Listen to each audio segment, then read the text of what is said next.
This is a work of fiction. Names, characters, business, events and incidents are the products of the author's imagination or are used fictitiously, and any resemblance to actual persons, living or dead, or actual events is purely coincidental.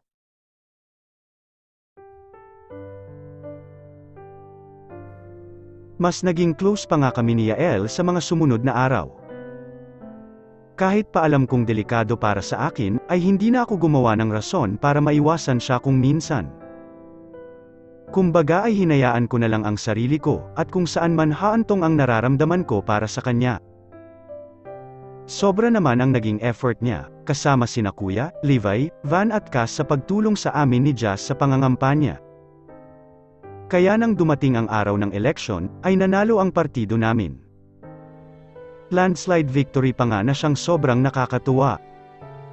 Sa totoo lang ay pinagbigyan ko lang naman si Jazz nang alukin niya ako na sumali sa partido niya, pero hindi ako umasa na mananalo ako. Pero dahil na rin siguro sa tulong ni Kuya, maging ng mga kaibigan niya na kilalang kilala sa university, ay naging mainit din ang pagtanggap sa akin ng karamihan kahit pabagong mukha lang ako. Ano na bunso, matagal ka pa ba dyan? Tanong ni Kuya sa akin na halatang naiinip na. Araw kasi yun ng Biyernes, at as usual ay pupunta kami sa bahay ni na Levi para makabanding ang mga tropa. Bukod doon ay magse-celebrate din daw kami dahil nga panalo kami ni Jazz sa SSG election. Teka lang naman Kuya, masyado mo naman akong minamadali. Malapit na ring matapos ito. Agad na sagot ko. Hinihintay ko kasing matapos ang bake kong cookies at cupcakes para sa mga tropa ni Kuya.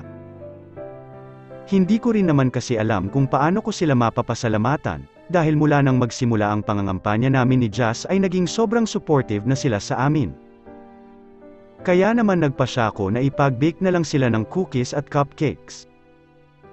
Sige na, pakibilasan mo na lang at tayong dalawa na lang daw ang hinihintay doon. Tumawag si Levi, at malapit na daw matapos ang mga pinaluto ng mama niya, wika ulit ni Kuya kaya tumango na lang ako. Nang matapos naman ako sa ginagawa ay agad kong dinala sa lalagyan ang mga bake kong cookies at cupcakes, tapos ay inilulan ko rin ang mga iyon sa isang paper bag at nagmamadali nang nagpunta sa sala kung saan hinihintay ako ni Kuya.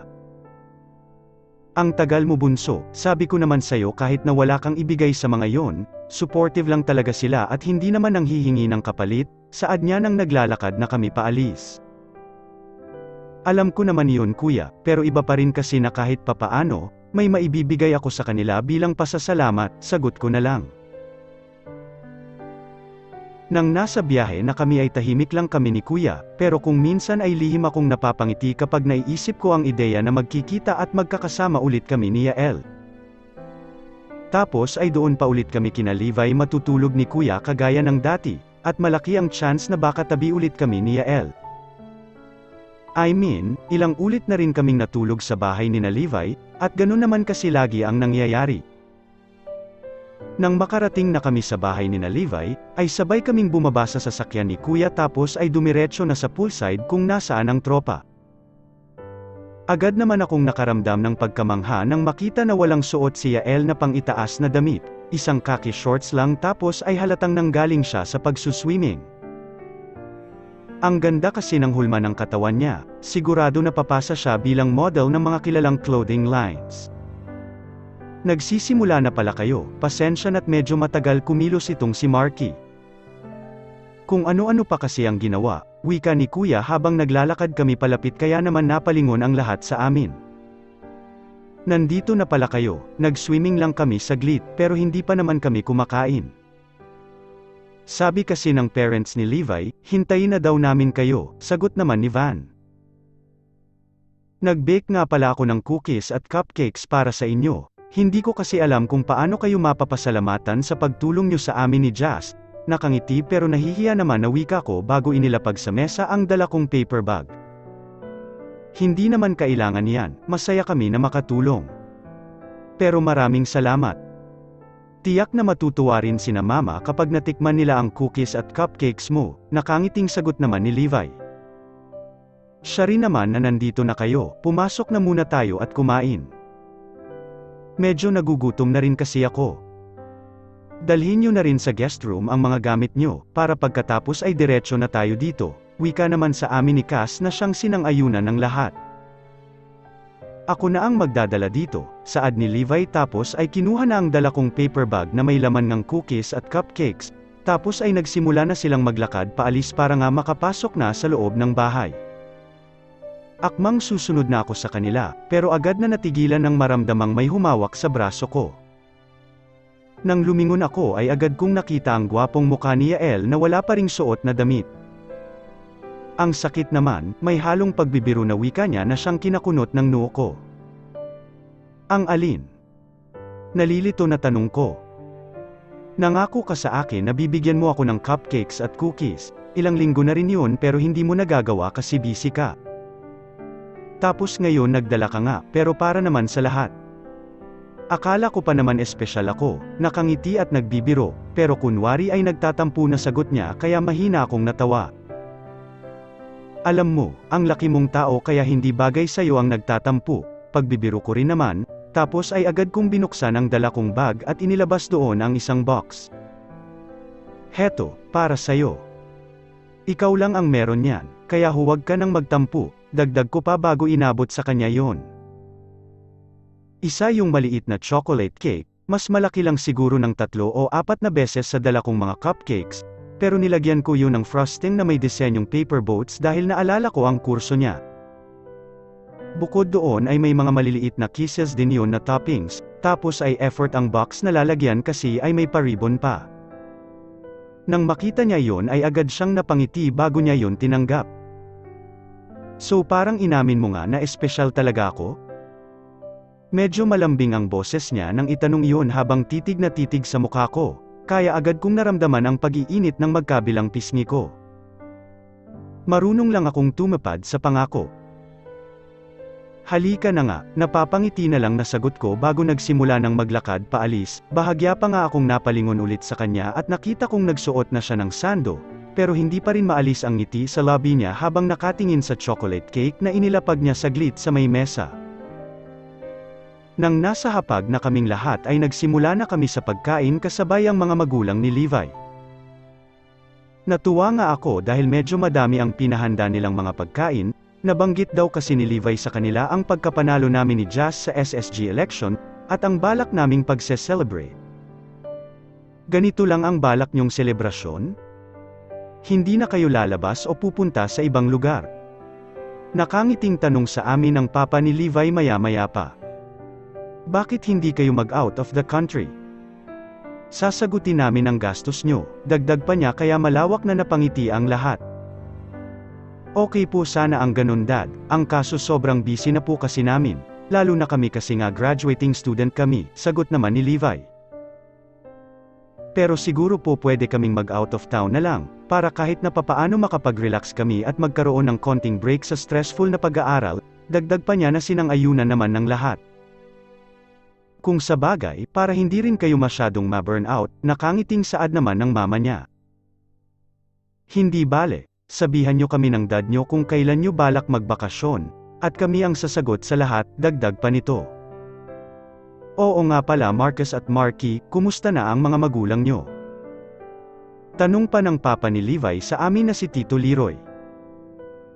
Okay lang naman po sila tito, iyon nga lang po hindi namin madalas na nakakausap, kasi nga busy rin po sila sa mga business nila, agad na sagot naman ni kuya. Kilala niyo po ang mga magulang namin? Kuryoso na tanong ko naman kaya mahinang natawa ang lahat. Iho, sa tagal na magkaibigan nitong kuya mo at ni Levi, syempre naman kilala namin sila. Ikaw nga rin madalas mabanggit sa amin nitong si Marcus noon, nakangiting sagot naman ni Tita Love. Pasensya na po tita at tito, hindi ko po kasi nabanggit kay Bunso ang tungkol dito, natatawa na wika naman ni kuya bago siya tumingin sa akin. Natatandaan mo ba yung kwento ko sa'yo noon na pamilya ni Levi ang may-ari ng Hernandez International Airport? Tanong niya sa akin kaya marahan akong tumango.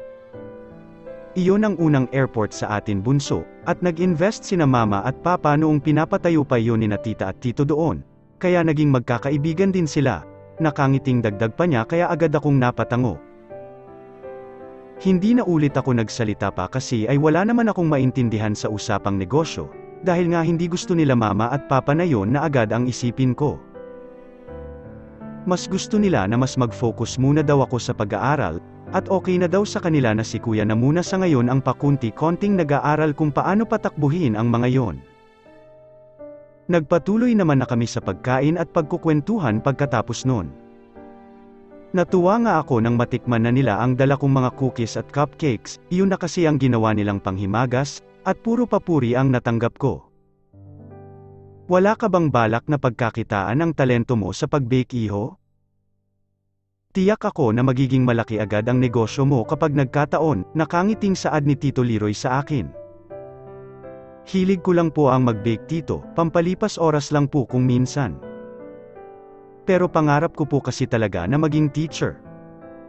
Pero hindi po natin alam, baka magbago pa, after all masyado pa naman pong maaga para isipin yun, sagot ko naman. Kung sabagay, saad naman niya. Paano, hahayaan na namin kayo at aakyat na rin kami sa taas para makapagpahinga na, maaga pa kasi kami bukas. Magtira kayo ng cupcakes at cookies para sa amin ng tita nyo ha, dagdag pa niya kaya nakangiti kaming tumango.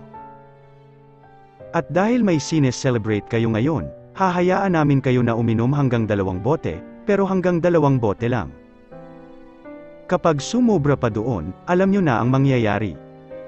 Nakangiting saad naman ni tita kaya malakas na nagsigawan sa tuwa sina kuya. Ako naman ay tipid na lang na napangiti dahil doon. Pagkaalis ni na tito at tita ay nagpahinga lang kami saglit sa hapag bago nagpasya na bumalik na sa poolside. Kami na nga sana ni Jazz ang magliligpit ng mga pinagkainan, pero dumating ang mga kasambahay at sinabi na sila na daw ang bahala. Nagpasalamat na lang kami sa kanila bago sumunod na sa mga kaibigan namin. Marky, may kasalanan ka sa amin. Agad na saad ni Cass nang makalapit na kami sa kanila. Anong ginawa ko? Nalilito na tanong ko.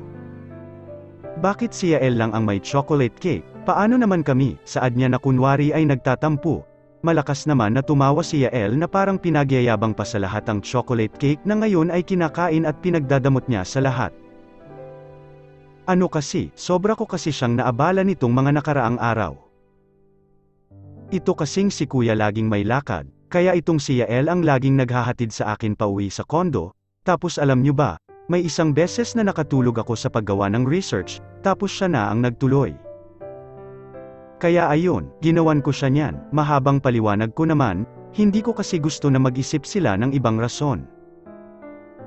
Bahagya pa akong napalingon kay Yael na hindi pa rin maalis ang ngiti sa labi, habang kinakain ang bigay kong chocolate cake sa kanya. Mabuti na lang at hindi na sila nagtanong at nang ulit pa tungkol sa chocolate cake na bigay ko kay Yael pagkatapos.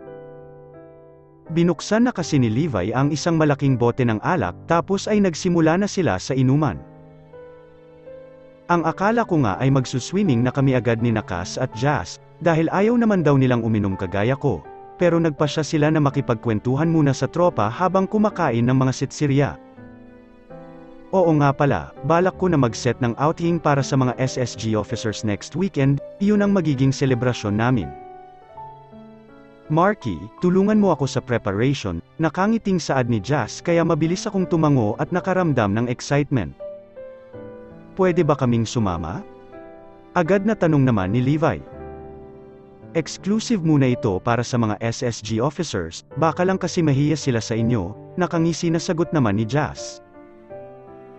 Grabe naman, nag-effort din naman kami para sa pangangampanya nyo hindi ba, at saka sinabi ng parents ni Levi na sila ang bahala sa gastos. Kaya sigurado naman ako na okay lang sa ibang SSG officers na sumama kami kung sakali, mahabang wika naman ni Cass kaya mabilis na tumango ang lahat bilang pagsang-ayon.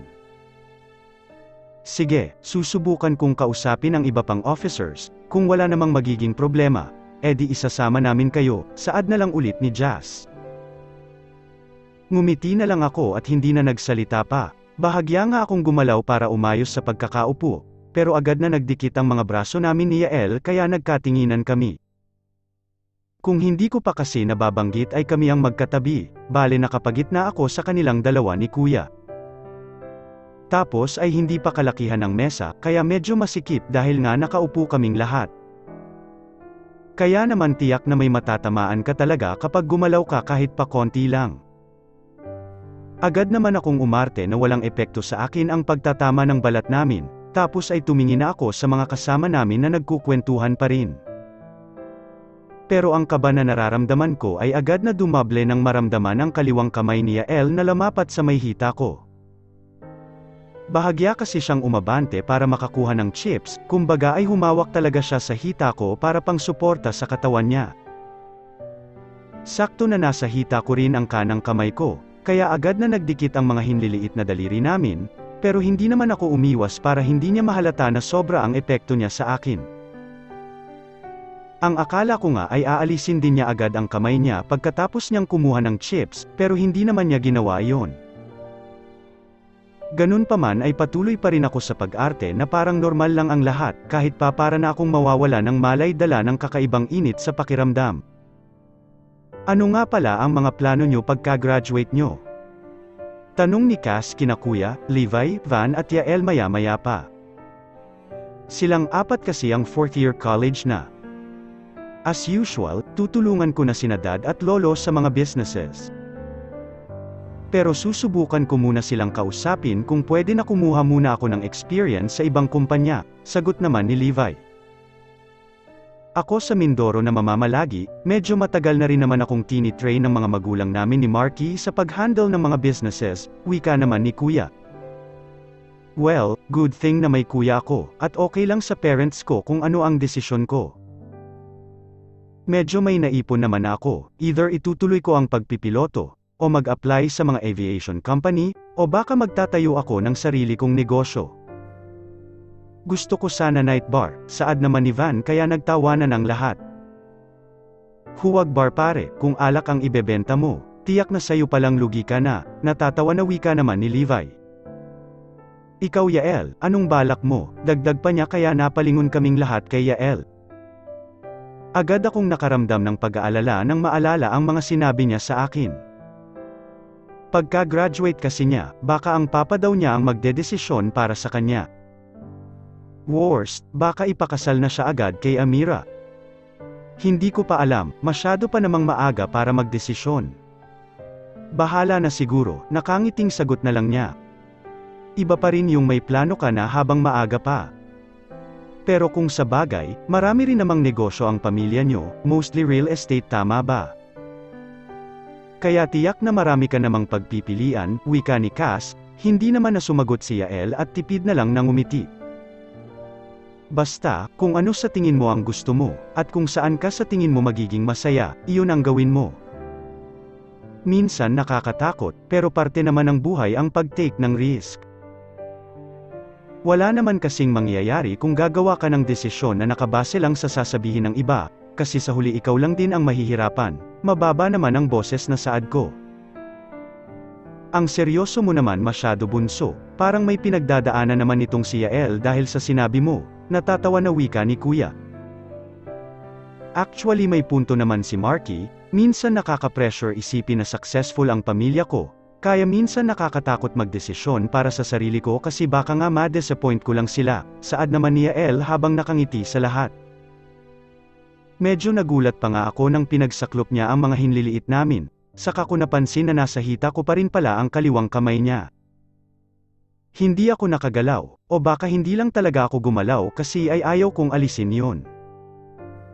Nakita ko na tumingin pa siya sa mga kaibigan namin habang nakangiti na parang walang nangyayari, samantalang ako ay sobra ang kaba na nararamdaman.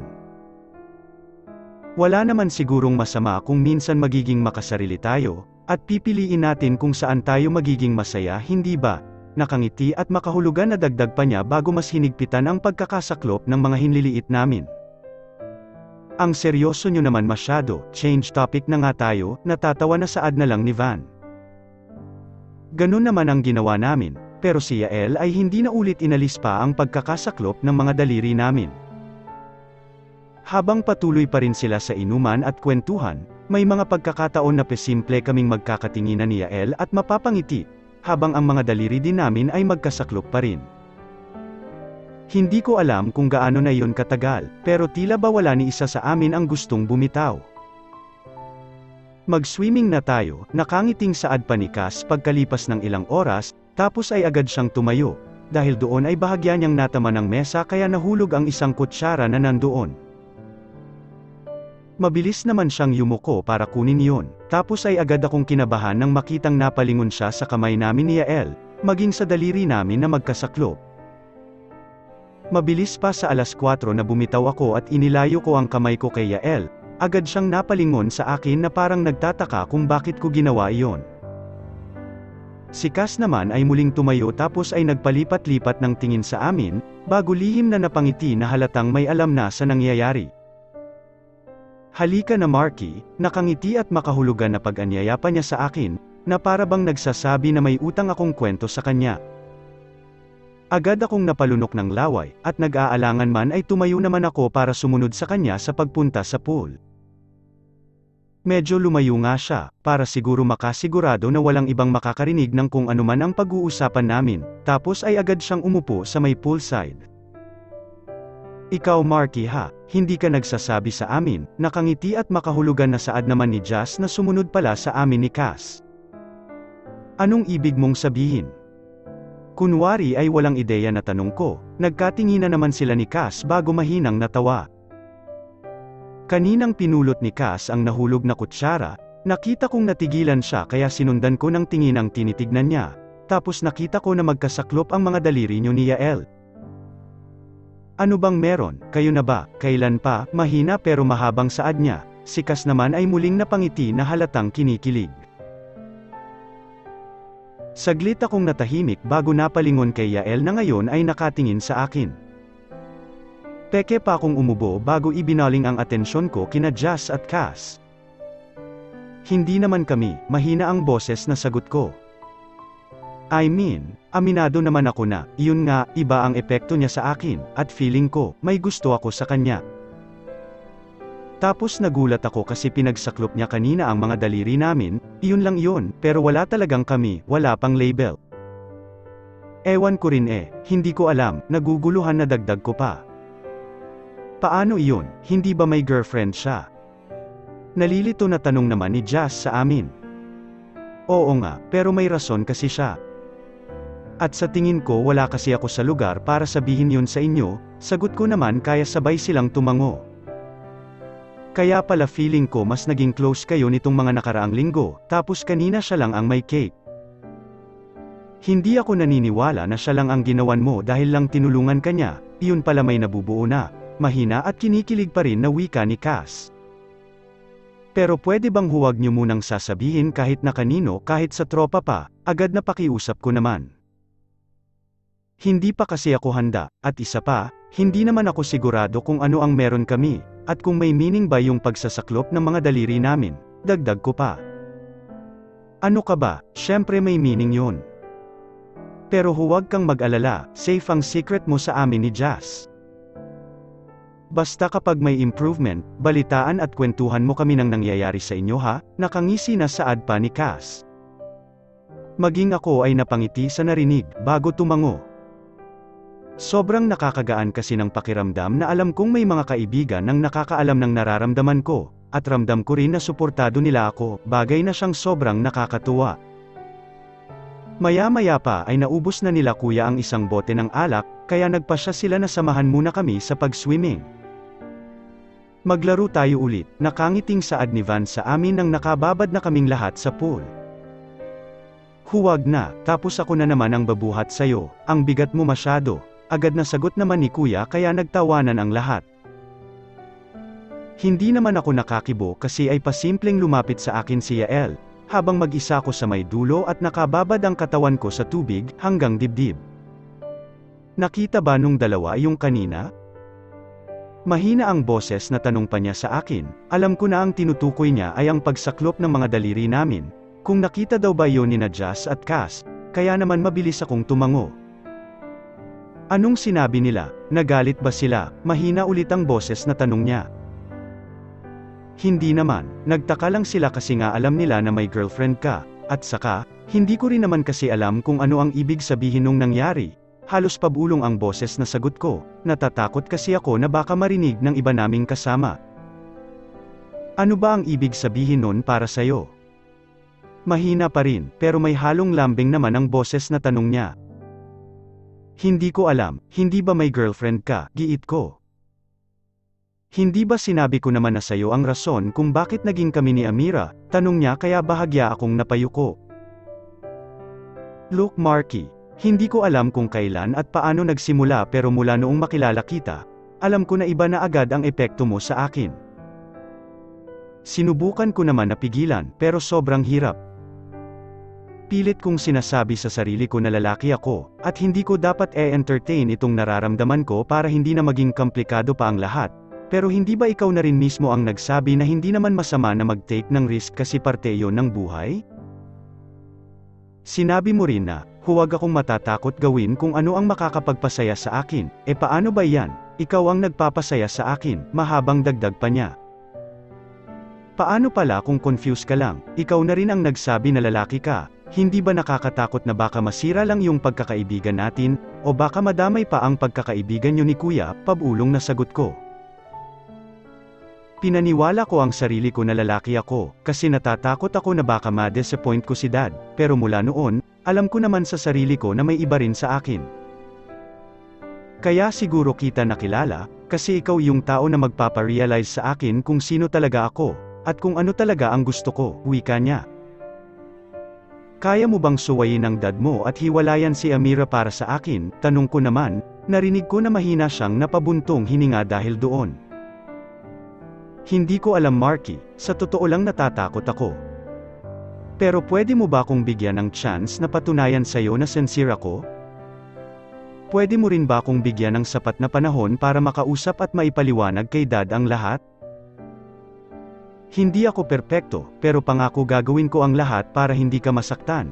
Susubukan kong ayusin agad ang lahat, at sasabihin ko kay Dad kung ano at sino talaga ako, at kung ano ang gusto ko, sagot niya.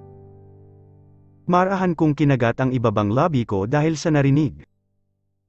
Alam ko naman na hindi madali sa kanya ito, at alam ko na kailangan talaga niya ng sapat na oras para makakuha ng lakas ng loob na kausapin ang papa niya, at hindi naman ako madamat para ipagkait iyon sa kanya. Kaya naman marahan akong tumango bilang pagsang-ayon. Dahil doon ay nakita kong napangiti na rin siya. Medyo nagulat nga ako nang bigla niyang pinagsaklop ang kaliwang kamay niya, at kanang kamay ko na nakalubog sa pool. Medyo madilim na rin naman sa pwesto namin, kaya tiyak na walang makakakita, dahil doon ay ngumiti na lang din ako at hinayaan siya. Pero habang hindi mo pa nakakausap ang dad mo, pwede bang itago na muna natin kung ano man itong nararamdaman natin? Tama nang sinakas at just muna ang may alam, ayaw ko naman na mag-away kayo ni Kuya at madamay ang tropa kapag na-misunderstand ka nila, lalo na alam nilang may girlfriend ka nga, kilala mo naman si Kuya, sobrang protective noon sa akin, mahina pa rin na wika ko, siya naman ang tumango dahil doon. Pero pwede naman tayong mag-date minsan hindi ba? Hindi naman siguro sila magtataka kung lalabas tayong dalawa na magkasama, kasi madalas naman nating gawin yun. Mahina ang boses na saad niya, muli akong napakagat sa ibabang labi ko dala ng labis na kilig bago tumango. Mukhang seryoso ang pinag-uusapan nyo dyan narinig naming saad ni Kuya kaya simple akong bumitaw sa pagkakahawak namin ni Yael ng kamay. Nakita ko nga na nagkatinginan sina Cass at Jazz, tapos ay simple ding napangiti. Pinipilit ko lang itong kapatid mo na turuan akong mag-bake, the best kasi talaga ang cookies at cupcakes niya, lalo na yung chocolate cake kanina, para kako hindi ko na siya maabala na lagi akong nagpapabake sa kanya, kaso ayaw talaga sabihin ang sikreto niya sa akin natatawa na sagot naman ni Yael. Sus, asa ka pa pare kahit mama nga namin ayaw niyang turuan. Natatawa na sagot naman ni Kuya, tapos ay agad na nagsalita si Cass para ibahin na ang usapan kaya muling nawala sa amin ang atensyon. Para naman akong nakahinga ng maluwag dahil doon. Nagpasya ako na lapitan si Cass at pabulong akong nagpasalamat sa kanya na sinuklian lang niya ng ngiti. Si Yael naman ay masayang lumapit kina Kuya at nakipagkulitan na rin.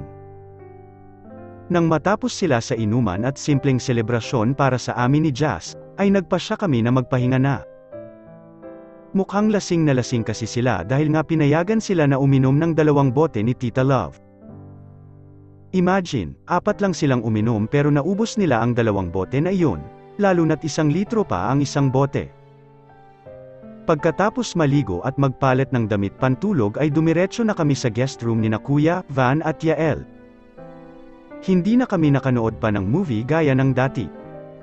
Si Van ay dumiretso ulit sa sofa bed, kung saan na niya nakasanayang natutulog kapag nandito kami. Ako naman ay nakapagitna pa rin kina Kuya at Yael. Nakakatawa nga kasi pagkahiga pa lang ni Kuya, wala pang ilang minuto ay naghihilik na siya agad. Matutulog ka na ba? Mahina ang boses na tanong sa akin ni Yael maya-maya pa. Susubukan ko, pero hindi pa naman kasi ako inaantok, sagot ko naman. Bahagya pa akong napalingon kay Van na nasa sofa, nakapikit na rin ang mga mata niya pero hindi ako sigurado kung natutulog na ba siya.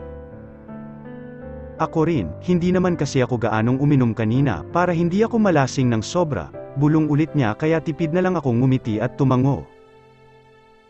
Kumunat pa nga ang noo ko nang in-offer niya sa akin ang makapal na kumot na nakabalot sa katawan niya. Nahihiyaman ay iyon na rin ang ginamit ko, imbes na kami ni Kuya ang share sa kumot. Nang pareho nang nakabalot ng kumot ang katawan namin, agad akong napangiti kasi ay hinanap agad niya ang kanang kamay ko, tapos ay hinawakan na naman niya iyon habang ang ngiti ay hindi pa rin maalis sa labi niya. Wala na ulit nagsalita pa sa amin pagkatapos niyang gawin iyon, wala nang kumibo, pero pareho kaming nakangiti na parang parehong nakikiramdam sa isa't isa, o baka mas dinadama ang presensya ng isa't isa sa tabi namin. Ngayon lang ako nakaramdam ng ganito, sobrang saya ko, bulong niya maya-maya pa. Mag-date tayo bukas, sobrang hina ng boses na dagdag pa niya, sakto lang para ako lang ang makarinig. Sinabi niya iyon na sobrang lapit ng mukha niya sa akin, kaya agad kong naramdaman ang mainit niyang hininga sa kanang tenga ko na nagdulot ng kiliti sa akin. Anong idadahilan ko kay Kuya? Pabulong na tanong ko naman. Sigurado naman na may lakad ang kuya mo bukas, kaya kahit na hindi ka na magpaalam. Kung late man tayong makakabalik, sabihin na lang natin na nagpatulong ka sa akin kasi may kailangan kang bilhin, tapos igagawa mo ako ng cookies at cupcakes bilang kapalit, nakangiting sagot niya, na para bang planado na niya ang lahat. Mahina akong natawa dahil sa narinig, pero tumango naman bilang pagsang-ayon. Sa totoo lang, hindi ko talaga alam kung ano na kami, pero alam ko na wala pa rin kaming label. At alam ko na mali, pero wala napapasaya din niya ako at masaya ako na ganito kami. Medyo nakakakonsensya na kailangan kong magtago ng sikreto kay Kuya, pero ayaw ko namang pakawalan ang chance na maramdaman na may isang lalaki ang nagmamahal at nagpapahalaga sa akin. At kung saan man kami dadalhin ang desisyon naming ito ay hindi ko alam. Bahala na siguro.